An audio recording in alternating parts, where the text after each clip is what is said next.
네, 인사를 할까요? 안녕하세요. 네, 논술 공부하러 오셨죠? 알겠습니다. 일단 프린트를 좀 보면서 설명을 좀 드릴게요. 이거 오셔서 얼굴을 좀 잠깐 봐볼까요?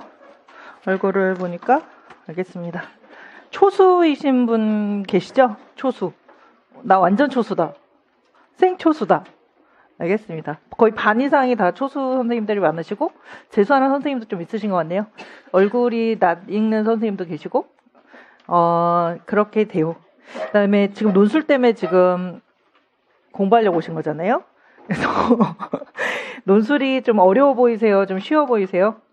어려운 것 같다. 그죠? 그래서 요번에 올해 같은 경우는 좀 약간 채점에 있어서 왜 내가 이런 점수를 받았는지 모르겠다 재수하시는 선생님들 중에서는 모르겠다 하시는 선생님도 사실은 있고 저한테 이제 답안을 이렇게 주시면 저도 잘 모르겠어요. 그래서 솔직히 잘 몰라서 기준이 어떤 거였지? 그래서 약간 예전하고 조금 기준이 달라진 게 아닐까? 이렇게 생각이 들 정도로 그러니까 예전 채점하고 올해 이제 채점 혹은 작년에 채점의 방식이 조금 달라졌나? 라고 생각이 들 정도로 제가 보기에는 키워드가 좀 들어간 거는 같은데 왜 점수가 잘 안 나오셨을까? 이렇게 생각이 좀 들고 근데 선생님들이 이제 저한테 보내주실 때는 어떤 초안지 형태로 그렇게 많이 보내주시거든요. 다 써갖고 보내주신 선생님도 계시긴 한데 대부분 선생님들은 초안지 형태로 이렇게 썼다 이렇게 하세요. 근데 만점 받은 선생님하고 조금 점수가 낮은 선생님하고 비교해보면 아주 그렇게 차이는 많이 안 나거든요. 그래서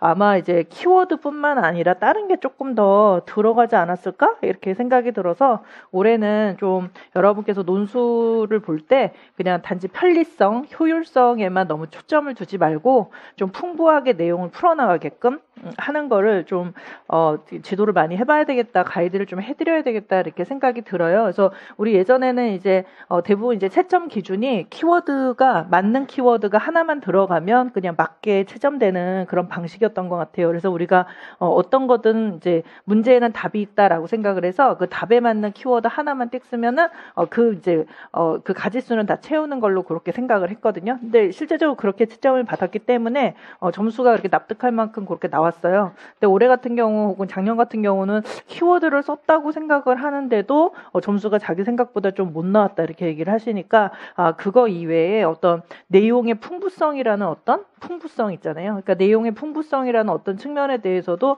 좀 채점 기준에 들어갔을 수도 있겠다. 예를 들어서 뭐 어떤 거를 뭐 동료 장학을 해야 된다. 이렇게 동료들과 함께 동료 장학을 해서 수업 기술을 발전시켜야 되겠다. 이렇게 얘기를 하면 예전에는 그냥 동료 장학 하나만 들어가도 그냥 동그라미예요. 그 동료 장학 썼다 이런 식으로. 하지만 올해 같은 경우는 만점 받은 선생님들 답안을 보니까 그 동료 장학의 방법에 대해서 뒤에 쭉 썼더라고요. 예를 들어서 수업 기술, 그러니까 수업의 어떤 교수학습의